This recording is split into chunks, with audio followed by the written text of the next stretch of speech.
AJ want everything he can. I'll be the one to take the risk to go and get them bands. I'll be the one to never sit and go and make a plan. Knowing my mother getting old and I don't got no time. Gotta keep a couple for the road, the rest get left behind. Yeah. To the hundreds, pledge allegiance, I stand. I'm going pull forward in the fucking white sand. I give it all to this fucking mic stand. If it's been done before, then I know I can. Okay. Yes, sir. Did he die like that? Yes, sir. Yes, sir. Yes, sir. Well, shit. Yes, sir. Shit happens like that on the set. Okay. Okay. Okay. Oh, sheesh. Yo, what's the deal, y'all? Hope all is well. Welcome back to another season. And welcome back to another episode. I'm Duke. I'm Omar. I'm Jalon, and this is Nice and Neat, Season 4, Episode 1. Yes, how sir. y'all doing? Go ahead, take a second, think about how y'all doing, feel it. How you feeling, fellas? Y'all good? Man, I'm Let's good. tap in with one another, man. Let's tap in. Let's take some time. Let's use this moment to welcome ourselves back to the viewers and listeners. Come on Let's now. tap in, man. Hey, you got some good energy, man. I mean, I'm gonna feeling ask good. you, how you feeling? I'm feeling good. Okay. I'm feeling good. Come on, I see the facial hair. You see me? It's What's a little- going it's a on little with that? ball. What's It's a up with little that ball. facial hair? Hey, you know what? I'm glad you asked me, bro, because I'm in a good space right now. I spoke about it in Season 3. I said that I was committing to acting. I've been acting. I've been on set the past 2 weeks. I've been playing a 20-year-old in this new project called The Choices We Make. And yeah. That's tight. So I'm all in, man. It's all tight. in. So Yeah. how you feeling, man? Man, it's crazy because I was just talking to Duke off camera, man. I was saying, man, I gotta get a hold of my routine and my schedule right now. It's kind of in the greatest way possible. It's just a little chaotic right now, and I'm just trying to figure out how, like, what the routine is gonna be like now moving forward. But other than that, though, bro, I cannot complain. I'm so grateful. I feel so blessed. Like, literally, bro, I wake up feeling so grateful. I feel like my plate is filling up with the things that I truly want on. You know, like all of my favorite foods are on my plate right now. So I'm just trying to figure out how I'm gonna get those down. You know what I'm saying? So yeah, I'm feeling really good. How about you guys, man? How y'all feeling? Duke, how you feeling, bro? Oh, man, I feel great, bro. I feel great. Honestly, man, I started off the year really committed to taking my fitness and health to another level, right? Super disciplined, eating healthy, right? Eating at scheduled times, really taking my body to the next level. And where at this point, 6-7 weeks into the new year, and I just feel amazing. You know what I'm saying? I feel the changes in my body. I've always been in shape. We've always been in shape. Yes, sir. But I think that the urgency that I've kind of attacked this whole situation with is different now. And I'm starting to see it show up every single day. You know, as outside of that, man, you know, still trying to just figure out ways to just be the best man I can to my family, to you guys, my friends, in my relationship, to just, you know, my community and people that just like look up to me. You know, working extremely hard, you know, hours and hours and hours. It's just kind of consuming me, but it's what you got to do to you know, to make it, man. So a lot of just work, a lot of just working out, and a lot of just trying to take care of my mental health, you know what I mean, and just trying to figure out different ways and different things I can do to just stay sane and keep my mind in the right place. So what about you, bro? Me, myself, bro, I actually it's funny that he says I can attest Duke has definitely been in the gym. I caught him in the gym this morning. I tried to sneak in there, caught him on the treadmill. You know, Duke is a fitness warrior. Yeah, I just want to chime in and say, he's been on his. He's been on it. He's been on it. We didn't start working out together back again too. So like, he's been on it. Yeah, he's been on it. He's been on it. But similar to him, I have been taking my fitness really seriously, but I've been taking my fitness really seriously because my routine has really ramped up. Like, I'm a 5 a.m. advocate now. You know, I joined the 5 a.m. club. Hello. I joined the 5 a.m. club, you know, so I'm up at 5, but I've also been reading a lot. My first hour that I'm up, you know, I do like a little cold plunge, but then I get into a full hour of reading. What you mean cold plunge? What is that? Yeah, What is that?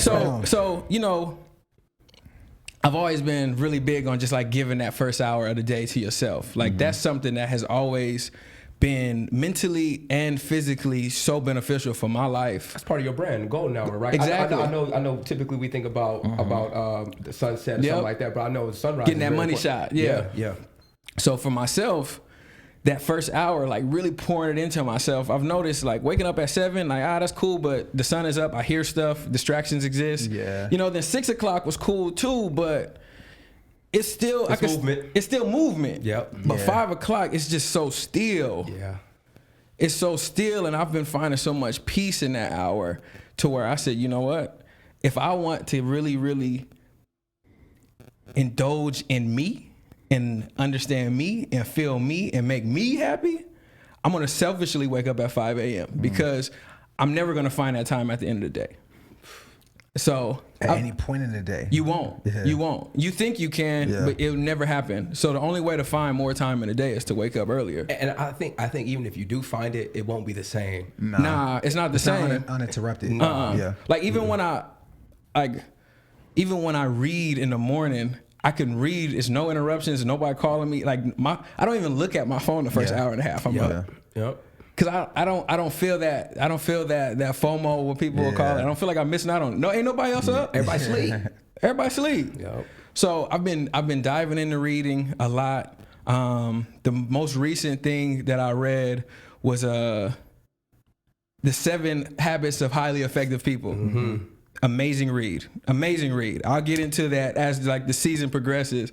But so that was the January read, and right now in February, in my relationship, February is like the month of love. Can we call it that? I think so. Absolutely. It's Cool. fair- it's fair to Absolutely. say. And It's Black History. It's Black History Month, right? Come on now. So I'm black. We black. I love. You know? So I love, right? So I've been reading this book called The Love Dare, right? Okay. Me and my girl, we've been reading this book called The Love Dare. And pretty much what it does is it talks about love from a biblical perspective. And then you read it, it's probably only about 3 pages, and then you do the challenge. Like, so for example, like day 1, right? Love is patient. So it's like, be patient with your partner all day, no matter what happens. Be patient all day. And then at the end of the day, you journal about it. You may journal about something that may have frustrated you or something that got to you, but like you were still patient in that space, right? So like when we talk about love is patient, love is kind, not only to be like that to other people, but like being that to yourself. And it's really helped me out with my mental health because it puts me in a position to like think all the time before I say something or, even just engaging with my friends, engaging with my family, especially, the love is patient part is definitely, you're going to have to exercise that with your girl. But so today it's been making me like, this actually goes directly into our topic. And it's important because it's certain things that you do day to day, moment to moment, minute to minute, that can either make you better or make you worse. And unfortunately, when you're getting worse incrementally smaller, you can't tell sometime. And when you can't tell sometime, sometime you crumble and then you have to get some help. And like that help is what we call therapy. You might have to seek some counseling, and things like that. So our topic today is, do I need therapy? Me, myself, I put in a lot of work myself, but, this isn't just about me. This is about everybody. And I think me personally, I think therapy is, it can come in many ways, shapes, and forms, as we'll get through into the episode. But I know this is big for you too. Yeah. I know this is big for you too. Omar, how do you feel about this topic today, man? Well, I'm glad that we're touching on it. I think it's something that needs light, especially in today's times. And I think people in general are doing a better job of being vocal about just mental health and just advocating for therapy. My personal opinion is I would like to think that more times than not, we have all had traumatic experiences in our life, right? And I like to think of traumatic experiences like compare them to physical scars that you may get as like a kid being outside, right? And as a kid, right, you do everything to make sure that scar heals, right? You put ointment on it, you put a Band-Aid, you make sure it heals so you could go about your day, right? But it never goes away. The scar, I got scars I remember this scar from 9th grade playing on the football field with rocks. They never go away. There's always a mental reminder. And I think that all of us have had one situation or many more where we probably didn't handle it the right way. We handled it the right way we thought was best fit in the moment, but it may not have been the best way. And because of that, it's left an emotional scar. Yeah. Right? And until we actually go in and treat that scar, it's gonna keep coming up for us. Like, we're never gonna forget it. You know what I'm saying? And just like wounds, we know, right? If they don't heal properly and you fall back on it, it could open back up. It open back up again, it hurts again, you know? And I think that when those things happen for us in our life, they open back up, and sometimes we don't know how to react, or we react the wrong way. And I think we do that because we haven't had therapy. We haven't treated ourselves. You're just reacting to the pain. We're just reacting to the pain. And it's like, once we address that pain, we'll never forget it, but at least we could know it's behind us. Yeah. And the scar isn't opening back up again. Yeah. But like I said, it's there. It's there. So like, we can't ignore the scars. You can, but we're gonna walk around not handling situations that happen to us in the future the best way. And I think we all desire to get better as human beings. Yeah. You know, that should be something that we're all striving for. You want to be better than you were last year, last month, yesterday, this, that, and the third. You know, so I think that therapy is important, and I think that we all need therapy at some point. You know, it really boils down to, do you want it? It's not about a matter of need, because I think we all need it. Like, do you want it? Well, some people don't know how to. Some people actually aren't conditioned to like feel like they need it, right? Even if you do want it, right? You probably feel like, yo, I just don't have the means to get therapy, right? Because it's such a thing that it's been such like a luxury to us, right? Where people are socialized to think that therapy is just some far out thing that we can't attain unless we're just in such a like mess. All right, so that could be one thing why people don't do therapy. But to answer the question of, do you need therapy? Yes, you need therapy. Yes, you need therapy. Yes, you need therapy. Yes, we need therapy. All right, and that shows up in different ways. All right, it doesn't mean you have to go to a counselor or a therapist, but you definitely need some kind of variation of therapy to get you through. All right, and another thing, right? There's like this. Everyone always thinks that I don't need therapy if nothing happened to me. Everyone always thinks that I don't need therapy because nothing happened to me, right? But to your point about breaking your wrist or getting a scar, you need therapy even if nothing happens to you, because it's preventive. All right. So like, just because you didn't go through this traumatic experience doesn't mean you can't go speak to somebody, right? And let them know how you're doing. Because the point of therapy is to heal you or to prevent you from being injured or hurt. That's the point of therapy. So right? let me ask you this. Have you always felt like this about therapy, or was this a discovery for you? Like, when did you start feeling like this? No, of course. This is like a new thing for me.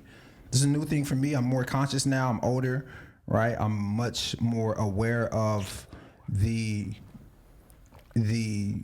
benefits of therapy, the benefits of talking to people, the benefits of doing little things to put my headspace in the right space, right? Another thing, bro, therapy can really be anything, right?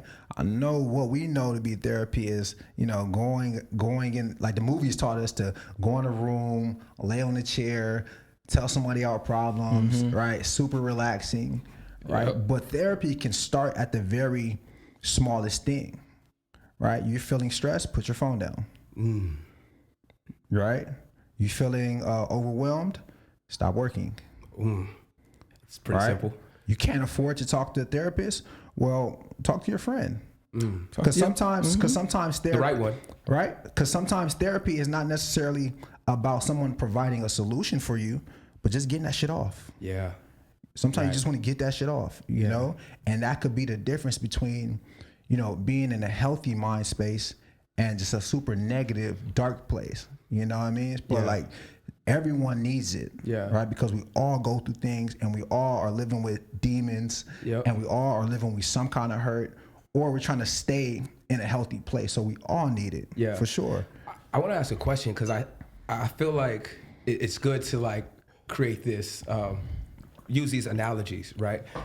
Why do you think it took us so long to be like conscious of needing therapy, right? Because we're emotionally hurt, whereas because we're athletes, right? Like when you hurt your toe, you're going to therapy. Right. Immediately. You do something with your hamstring? Shit, I gotta go to therapy immediately. There is no thinking about it. Now that we're older, what do you think has made us more aware? Because like we've always known that if I'm hurt, I need to go get therapy, right? I need to go get help. You've always known that. So what do we not correlate mental injuries, scars? We don't. With physical? No, absolutely not. We don't. I don't. One, because when I'm physically hurt, you can see that. I see. You can see that. So it becomes like an ego thing. Right? Everyone can see that I'm physically hurt. So it's easy for me to say, I need to go fix this. I need to go fix this. You guys just look, my foot. I see. Right? Hey, I'm struggling up top. Now I had to convince people that I'm struggling, because someone can be like, well, you're in the NFL, bro. Right. You got $1 million contract. What are you tripping off of? Everybody got problems. Right? Yep. So then that fear, or that, not even fear, but that hassle that you want to avoid. Yeah. Right? That perception that you want to avoid. Right? It's heavier than saying like, yo, I'm hurt, my knees hurt. Because it's easy to prove that. You know what I mean? So I think that's a big reason. Now also like the weakness part of it.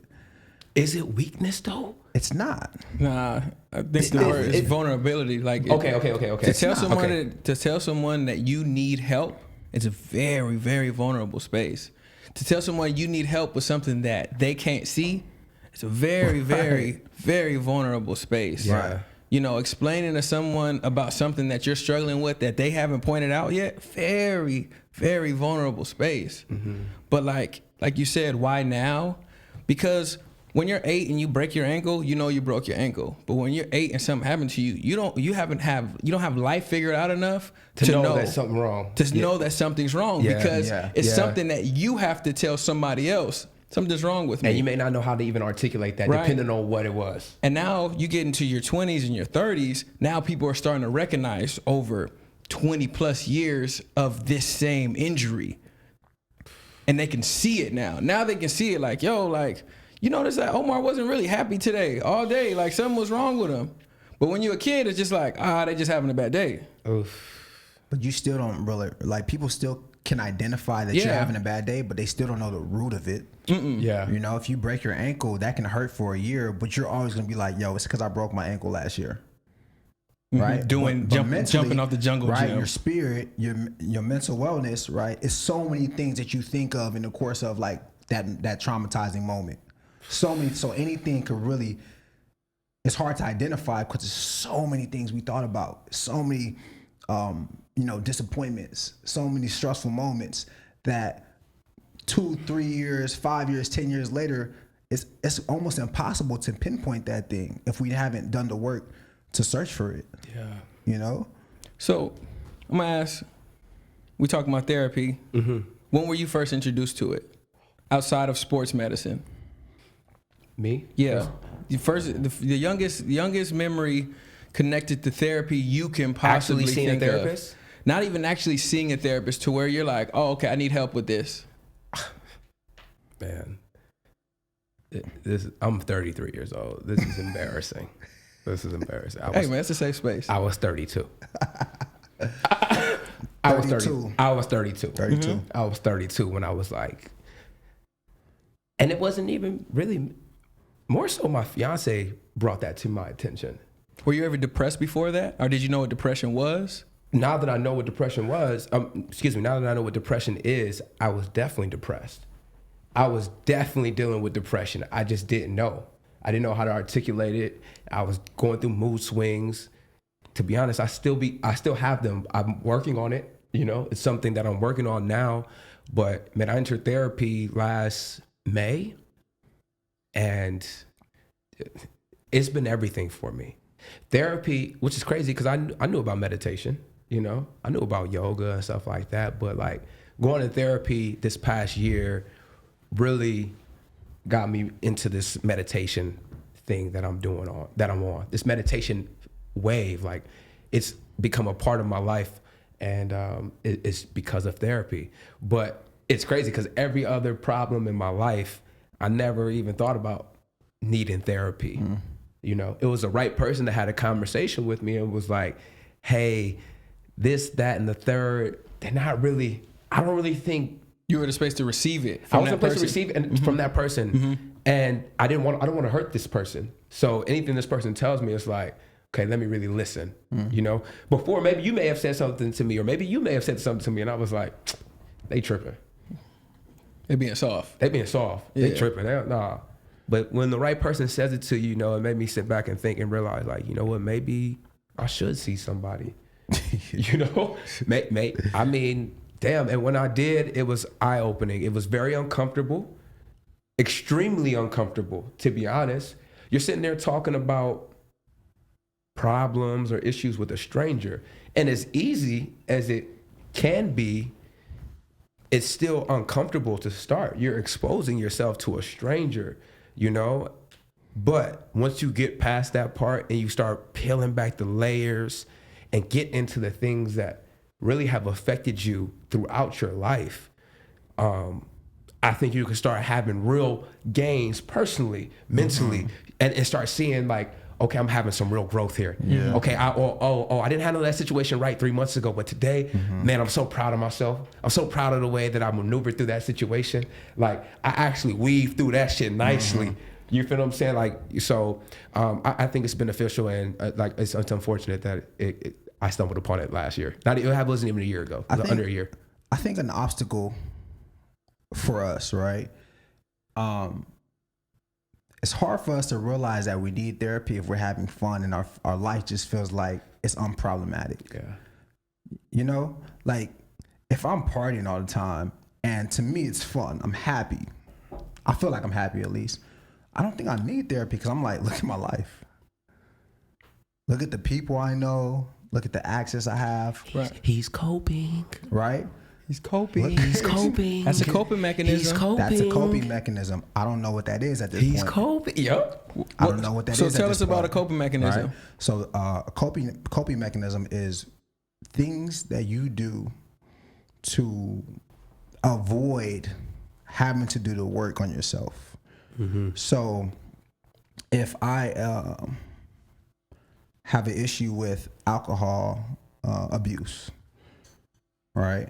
And every time I get stressed, I drink alcohol. That alcohol, me drinking, can be a coping mechanism instead of trying to figure out, well, why am I stressed? Yeah. Why am I stressed? What can I do to not be stressed? Who can I speak to? All of these things that we try to avoid, and we just try to skip to the alcohol to take care, not even provide a solution. No, it just makes you forget about it momentarily. Exactly. Figuring out different ways to cope. It's not real. Yeah. It's not real, and the problem still lingers. So speaking of coping mechanisms, and you saying like, man, my life is good. I got all these people around me and things like that, right? So if you're going through,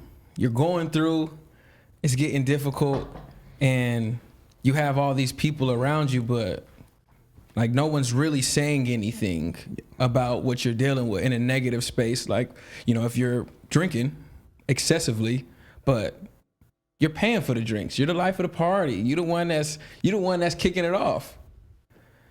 Is that a coping mechanism as well, by hanging out with people who aren't gonna say, like, hey, yo, I think you got a problem? People who might not pull you to the side, by surrounding yourself with those people?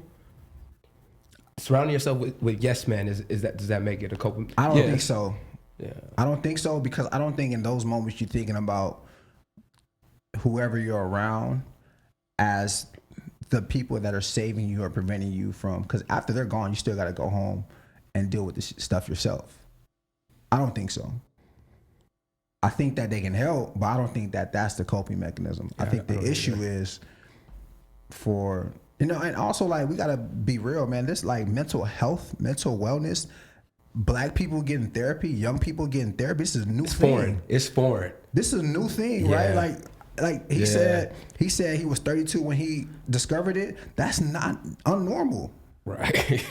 That's not unnormal for black men. Yeah. Black men. Black men in particular. Bro, so we have the unfortunate pleasure of being Black men. So what that means is like we didn't grow up thinking that, and you guys can hear this on every single podcast, but we didn't grow up thinking that we had the luxury to like say, hey man, I'm going through something. We're supposed to be strong. Yep. We're supposed to be, the same way as Black women, like black strong women. Strong Black men. We're supposed to be able to carry the burden of ourselves and other people, and we're super prideful, super egotistical. Yep. And that doesn't really align with the way we kind of think ourselves to be. So if there's an issue, what did I say last season? Suffer in silence. A lot of us will suffer in silence, even though there's an issue, because we have that fear of the perception of being weak or vulnerable. Yep. Because the life that we've lived to whatever point is not one where we've been welcomed to be vulnerable and be weak and say we need help and say we need, guidance and therapy and all those things. It's unfortunate, but it's the truth. What's the deal, y'all? Welcome back to the Nice and Neat Halftime Show. I'm your host, Omar, and I want to welcome you guys back to another season of Nice and Neat. And I got a question. I want to know for the viewers, really the viewers, the listeners, man, if you guys haven't seen it already, you guys got to go check out the promo. I want to know what you guys thought of the promo video. We put some time, some thought, and some real effort into it. Yes, sir. And we just want to know how y'all feeling about that. So drop that in the comments below about what y'all thought of the season 4 promo. We love to hear your feedback. With that said, man, we're going to get into the Nice and Neat Halftime Show. Dim the rules. Duke, what we got? Yeah, man. So we are having a discussion about therapy and mental wellness and mental health and things of that nature, right? And if you have been paying attention to the internet and Instagram for the last few weeks, we know you have. Then I'm sure you've seen Kanye West posting a lot about his relationship, about his kids, about just various things that to some people can be alarming, to some people can be entertaining, but there's definitely a mental wellness component that we want to highlight. And it just seems to me, right, that, and I could be wrong, but it seems to me there's things that he's dealing with, or he has, on the back of his mind or in his heart or surrounding him that he hasn't dealt with, right? What do you guys think about what's been going on? Is it just Kanye being Kanye? Is it just for entertainment? Or do you guys think that there's like an underlying thing going on that he needs to address? It's funny that you say like just Kanye being Kanye, because like as Omar said, he was having mood swings. That's Omar being Omar until he makes a change. Mm-hmm. Like, for example, it was Ron Artest being Ron Artest until he made a change. So he became Meta World Peace. And had an awakening. And he had an awakening, and he was really close with his therapist. And as we're talking about therapy, like some people, therapists need to be somebody who's heavily involved in their life, and some people just like, I just need to see somebody so I can get some stuff off my chest here and there. But do I think Kanye needs help? Absolutely. Mm-hmm. Yes, I do. And that's just what it is. That's what it is. I think that's where you stand. That's where I stand. I think he needs help. Yeah, I think he needs help too. But I also think we don't give Kanye enough credit for being a genius. Okay. And I think there is a method to his madness. Okay. And if you just study Kanye's career, right, anytime he's dropping anything, he's gonna indulge in some type of controversy. He always seems to resurface when something is boiling for him, right? So like right now, I know we spoke about it off camera. You guys haven't seen it yet, but he has a new documentary out on Netflix, right? Perfect. It's like, it's so coincidental. No one even knew he never even said he was working on it. He never even talked about it, right? Yeah. This is something he's been working on. All of a sudden, he starts posting all these crazy things, which I think he's way out of pocket for, by the way. But for whatever reason, that's his like marketing strategy, right? And I definitely think he needs help because this is not the way he should be going about it, right? But I do think he has a strategy. I don't think he's like sitting down and this shit is just random. I think he's thinking about it. I think he's making poor choices. He could be making better ones in terms of how he wants to unveil this, red carpet for whatever he has coming out. He definitely needs help though. But do you guys think it's unfair though for people to say that he needs help? Things like he needs help, right?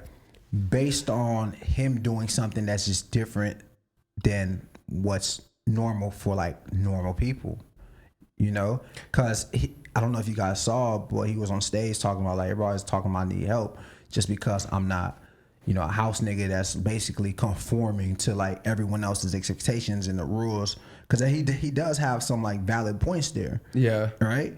Is that fair for people like us to say, hey, yo, even though we really don't know the intricacies of what he's going through, we can say that. Yeah. It's crazy because as I was watching this documentary the other night, I was thinking, damn, it's crazy because the documentary is reminding me how much of a Kanye fan I am. And it's also a huge Kanye fan. Huge. It's also showing me that like, oh man, like his upbringing, like the things that he's talking about, the things that he's advocating for, how he believes in himself, it's not coming from nowhere. Like he is the same person he's been the entire time, his entire career. Yeah. He was the same guy in 2002 with the braces, with the retainer, with, talking funny that he is now. It's just magnified. It's on a different scale. So like to say like, a lot of people will say, man, I miss the old Kanye.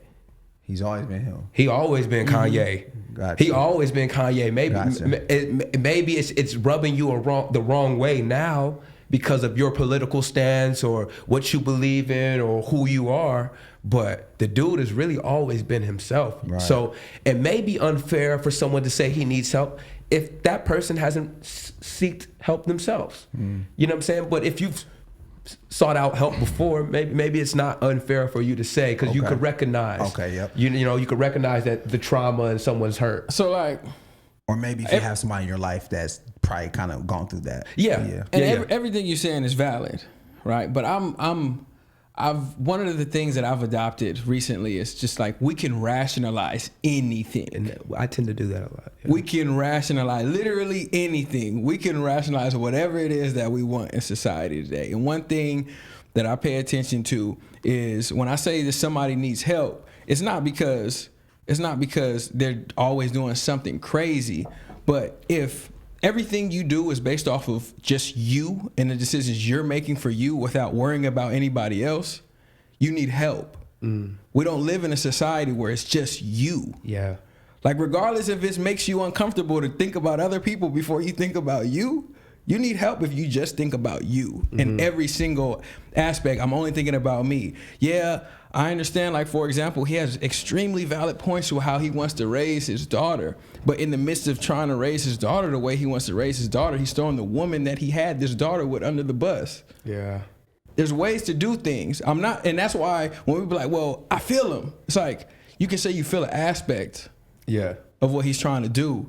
But, like you still laid with this woman. You still got to give this woman the respect. Like if you saying your daughter is the most important person to you, like this person helped you make the most important person. Yeah. How you gonna disrespect her along the way? Yeah. Can't do that. Yeah, I just want to be clear. I empathize with Kanye, but I still think he's out of pocket. I just want to be clear. I want to make that clear. Okay. Yeah. So, speaking of... Duke got a question. Speaking of... he always got a question. He always got a question. We can't get out of halftime without something juicy.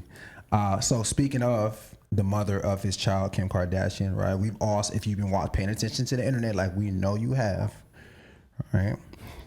Then you've been seeing just confusing posts from Kanye. It's like 1 minute he's like against Kim, and then the next minute he's like, I want my family back. Next minute he about to kill Pete. It's just really confusing. It's really confusing. So, no smoke. So that brings me to my next question.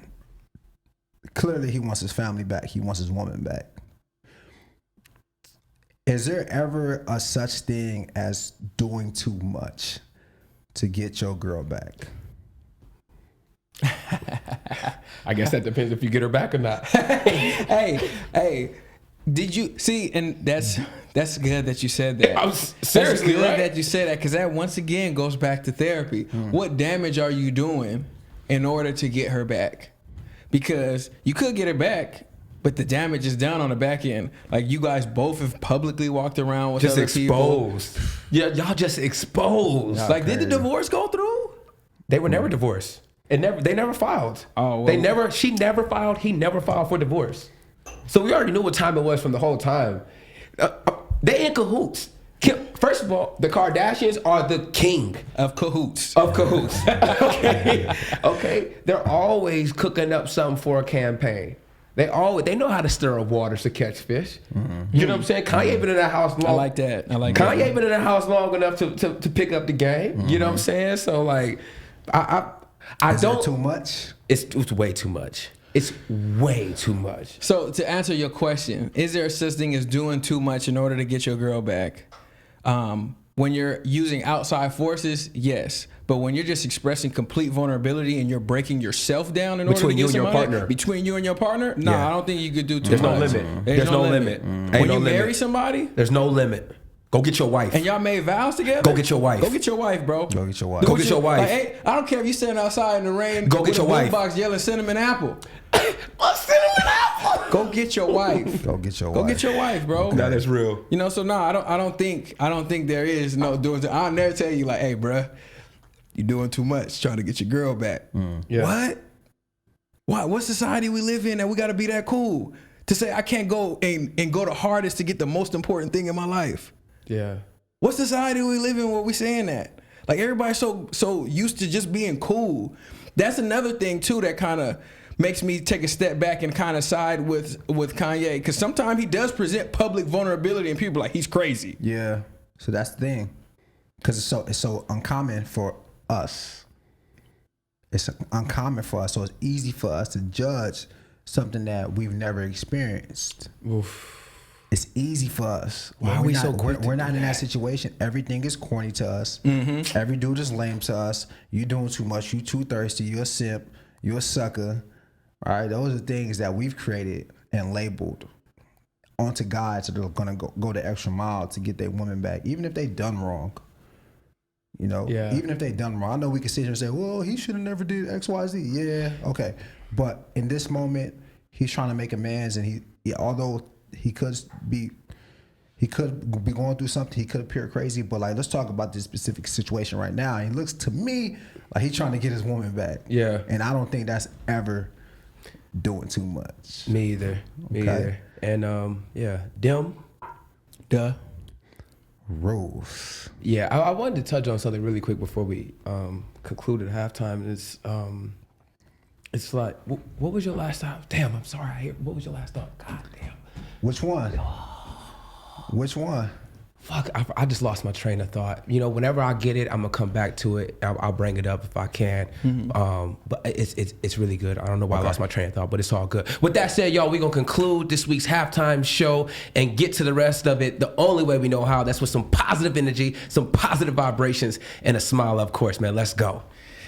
You know, the first half got me thinking, y'all. I ain't even gonna hold you. I gotta make a confession to y'all. Uh-oh.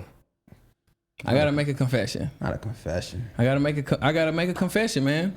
I asked Omar when he essentially was introduced to therapy and realized that it was important. It was something that was for his life. Obviously, it was things that happened that were therapeutic for him along the way, but he wasn't introduced to it, like all of us. So he said that was 32 for him. For me, it was 27.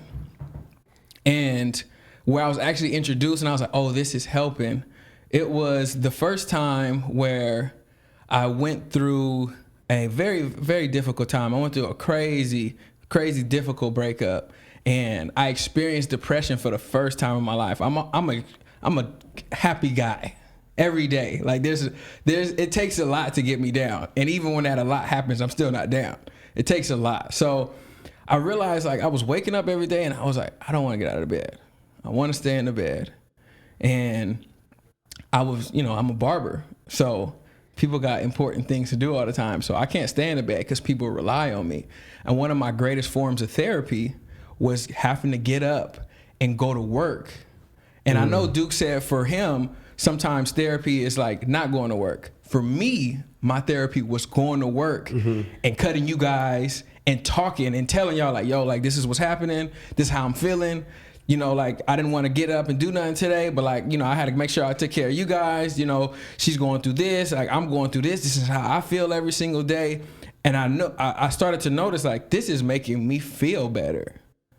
Like, just talking. You couldn't wait to get to work. I couldn't wait to get to work. I can't wait to cut a head. I can't wait to tell people what I'm going through right now. No, it's real. And it really made me feel good. And obviously, like, I wasn't just cutting random people. I got to a point in my career to where I was only cutting people I really wanted to cut, which actually were my friends. So I'm sitting down and I'm hanging out with my friends and I'm telling them what I'm going through, telling them how I'm feeling. They're giving me their advice. And keep in mind, like, it's just so important to have good people in your life. It's so important to have good people that honestly tell you where you're wrong first and then give you advice. Because when you got people that's just like, yeah, man, that's messed up. Yeah, that's this. Yeah, that's this. You know what? You should do that. Don't tell me what I should do. I already made that decision myself. Tell me, give me something new. Like, don't double down on what I said or how I feel. Give me something new. Give me a new angle. Give me a new perspective. So my confession is, though, I still use you guys as my therapist. I still do. I bounce things off of you guys all the time, whether you notice it or not. Right. I don't, like, when I'm telling y'all something, it's not just like, oh, we homies, let's talk. Like, it's like, yo, this is something that's I'm getting this off. I'm getting it off. I'm getting this off. I gotta get it off. I gotta get it off. And and I love when it's like us, because to me it serves as group therapy. Yeah. So I wanted to ask you guys, have you guys ever participated in group therapy, or even, I know y'all both in relationships, have you ever participated in couples therapy, or is that something you'll be willing to do? Yeah, I'm definitely gonna get to the couples therapy for sure. I want to do that. I think Chanel's down with that. We just haven't got around to it, but we want to do that because we want to be together for a long time and want to have a healthy relationship. And we both believe, like I said earlier, that we shouldn't have to wait till we shouldn't have to wait till the house is burning down to, like, go get the water hose. You know what I mean? Like, we should just make sure that thing is, like, nice and solid and everything's taken care of before the fire even start, right? That's really important to me. It's like, instead of like waiting to go grab the fire hose, you guys are just building a shield. Yeah. You guys are building a shield, so when the shit comes, it's all good. That shit just falling right down. All good, yeah. You know what I mean? Yeah. You got extinguishers in every room. Come on, man. It's good. Like therapy, and also this is important to know, because, like, therapy is not the solution for everything. No. It's not going to solve all of your problems. Like, you're still going to go through things. But I think it may help identify. But exactly. So it's going to help you identify and acknowledge those things and embrace those things. So now, when you're having these strange feelings and emotional about something, you can know where it's coming from, and then you can be like, okay, now I can fix it, right? But it's impossible to fix something if you don't even know what it is. Yeah. And in therapy, talking to a friend, talking to a therapist, group therapy, just kind of speaking about what you're going through allows you to kind of just learn about yourself and learn about what you're going through. Yeah.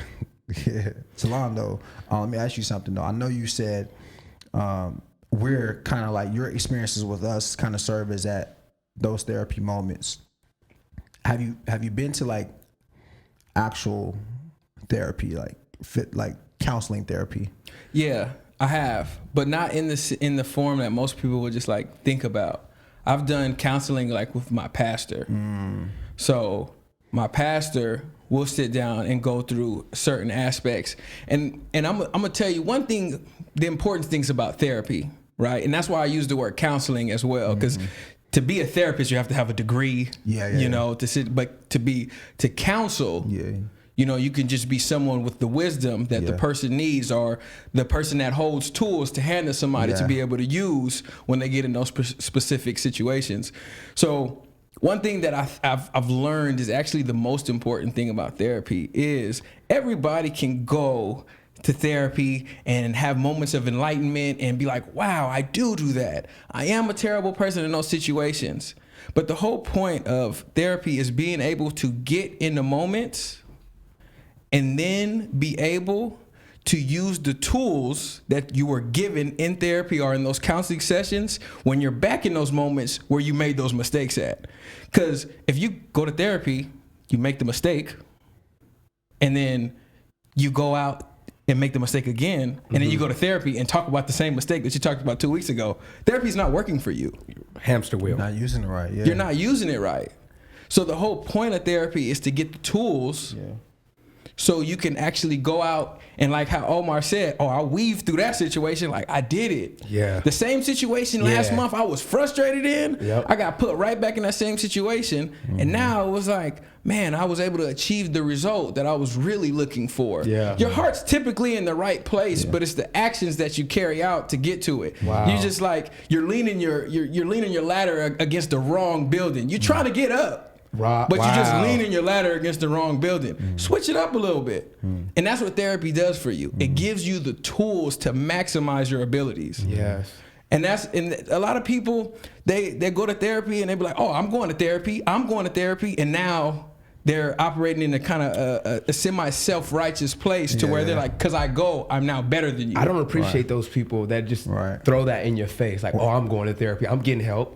I'm getting help. I got it under control. Nah, I feel like that's just such a boastful way about going about it. You know what I'm saying? It's like you almost take away from the therapy that you're getting, because if you truly taking what you're supposed to be taking from the therapy, you shouldn't be out here talking about it. If you're doing it in any way, it's more of a, hey man, I've been in therapy and it's really been helping me, and bro, I think it can help you too. Yeah. You know, rather than like, I'm in therapy, what about you? You know, it's just like two different ways of going about it. I never appreciated the people that want to just throw it in your face. You should be giving that game right back. You feel what I'm saying? You know, this is what I learned from therapy. That's what you should be giving straight back up to people. Straight up. So we're black men. You know, we've had good, bad experiences, a ton of experience, and we're sitting there talking about therapy. So if you're watching this show or listening to this show, we always try to make sure that you take something away from the show. All right. So I want to ask you guys, what are some things, right? What are some practical things that you can do, or that the average person can do, that can help them improve their state of mental wellness, right? So if it's something like, for us, it would be obviously, for us it would be going to the gym, right? Something easy like going to the gym. What other things can people do that are listening or watching this, can they do today, tomorrow, next week, that can help them in their state of mental wellness? I got one because I wanted to touch on this on your last question for Duke. I think you could find a hobby that you really enjoy, particularly that you could do with like other people, or maybe one other person. For me, it will be golfing. Like when I think about like my other forms of therapy that are with group, because that was your question, have you ever experienced group therapy or like partner therapy with your partner, right? For me, I do group therapy all the time on the golf course, right? I get with some of my closest friends, or sometimes people that I don't know well at all, and we just talk. In between the golfing and the playing, we talk. 3 hours. 4 hours. Yeah. It's a 4-hour therapy session. So I would encourage people to find something that they really enjoy doing. Like truly, whatever it is, painting, riding bikes, golfing, rock climbing, reading, a book club, whatever it is, like finding something that you could do that you're truly passionate about, that you don't get paid from, that just fuels you, right? That you could do with somebody that you could talk to. I think that's been one beneficial way for me to like actually just engage in therapy in other forms, you know, and truly like, and I think about anything else that I'm doing right now in my life, and golfing is the biggest thing. Mm-hmm. So just try to find a hobby would be my biggest advice that you could do with other people. I'll be very specific about that because I think the other people is key. Because if I'm out there by myself, I really don't get that therapy that I'm looking for. Yeah. I get that peace, right? You definitely gonna get that peace, but I don't really get to get it off. Mm-hmm. And that's why we go to therapy, so we could get it off, you know? So that would be my advice. Mm. Yeah, no, I like the part of just being able to get it off. Like obviously I can say, oh, you know, sit down by yourself, wake up early. You know, I can say those things, but we have to engage with people. Yeah. Regardless. Yeah. In this life, we have to engage with people. You know, they say like if you were the only human on earth, like you wouldn't live for a certain amount of days just because you'd be lonely. Humans need interaction and you'll just go crazy. You'll kill yourself or something. I don't know. Whatever. I don't know. Don't quote him. Yeah, don't quote me. Look it up. Look it up. Look it up. But I think it's really important to, I'm sure we always fall short somewhere. We fall short somewhere. Whether it was like I got into an argument last week. Arguments shouldn't really be happening like that. Like differences can happen, but arguments where we're raising our voices, you know, and then you walk away and there was no decision made. There was no like, okay, cool. Omar feels this way. I feel this way. Like it was just like, nah, we just argue and you walk away and you be like, why did we do that? Mm-hmm. Yeah. We just raised our voice at each other. That was it. Mm-hmm. I think you should really take a step back at the end of every single week and look at exactly how your week went out and be like, okay, I want to make one thing better. Mm-hmm. Mm-hmm. I just want to make one thing better. If I know that I'm a very confrontational person, how do I enter into a confrontation and I'm able to exit it in the way that I want it to see, regardless of how my feelings feel? Because a lot of times, man, we operate off of just the way we feel. Yep. And your feelings are, like I said earlier, you can rationalize anything when you are operating within your feelings. But when you're like a principled person and you're like, hey, no matter what, I don't do this. So even if I feel offended, that's not the way that I'm going to operate. Yep. I think that is like, those are like little small things. And that's like advanced. Don't get me wrong. That is definitely advanced. That's an advanced way to go through therapy within yourself. Mm-hmm. Like I know every single moment to where it was like, I could have handled that a little bit better. Mm-hmm. Every moment, even small conversations, even if we have a disagreement or, you know, like getting into it with your homie and you're just like, oh yeah, we did low-key get into it today, but tomorrow would be cool. And y'all, I know I could have handled it better. Mm-hmm. Yep. I know I could have handled it better. Yep. And it's going to happen again. This is the funny thing about life. That cycle exists. Yes, it does. And the things that you failed at last week, it's going to show up again. It's going to show up on the test next week. Until you pass it. You pass it. And then when you pass it, you won't even notice it anymore. No, and it's going to be something else. It's going to be something else. Yep. It's going to be something else. Yep. What's something therapeutic you do? Man, you know what? I think that y'all definitely hit it on the head with, especially with just like always wanting to be around other people, or just like the interaction part of it. That's super important. But just on a very basic, practical level, something that you can do, and then I'll wrap this up, that you can do a lot of times, our mental wellness is tied to like anxiety and stress and us feeling overwhelmed, right? Or us just being angry, right? It can be a bevy of things, right? But something just really practical. Look at your environment, your house, your car. Look at your environment and just look if it's tidy or not, right? If it's clean, if things are in order and organized. Small changes within your environment can make a huge difference in your mentality. All right, so if you're listening to this or watching this right now. Before you close this out, dude, you brought me to something, and you said anxiety. And I actually just recently learned something that took my like I said, my personal therapy to a whole nother level that really elevated my mental health. I've noticed that every time I go to the airport, I'll be really anxious. my anxiety would be crazy. But I also noticed that I was doing everything the day of my flight rather than before. So I wasn't being proactive. I was just being reactive to my situation. That's what he talked about earlier. Yep. That prehab. Yep. Not rehab. Prehab. Right, preventive. You got to be proactive in your life situations, because when you're reactive, then your body reacts. Right. So if you're proactive, you can get ahead of those feelings. And I remember I packed 2 days before. I called the Uber. I didn't feel that anxiety feeling at all on the way to the airport. Yep.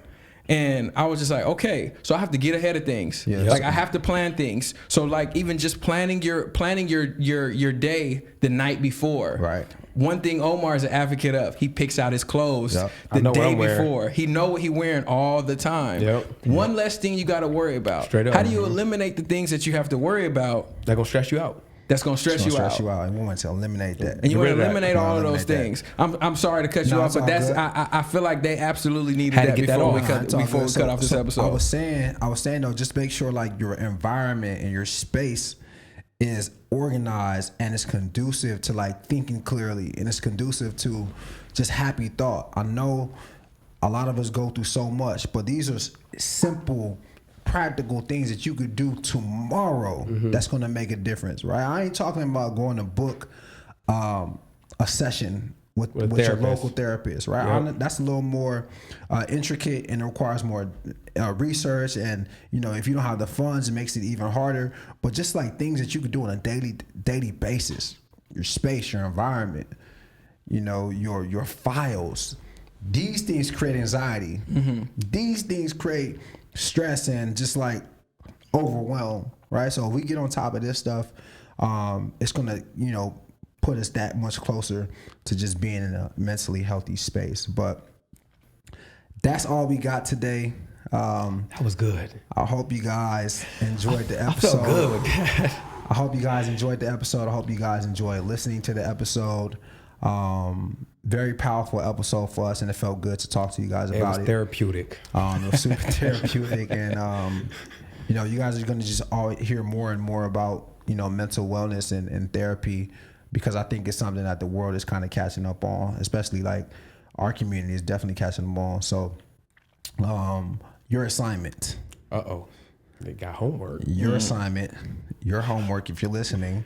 All right, I want you guys to at least research a couple of therapists. You guys can, if you guys have health insurance, a lot of health insurances have a network that you can search, a database that you can search.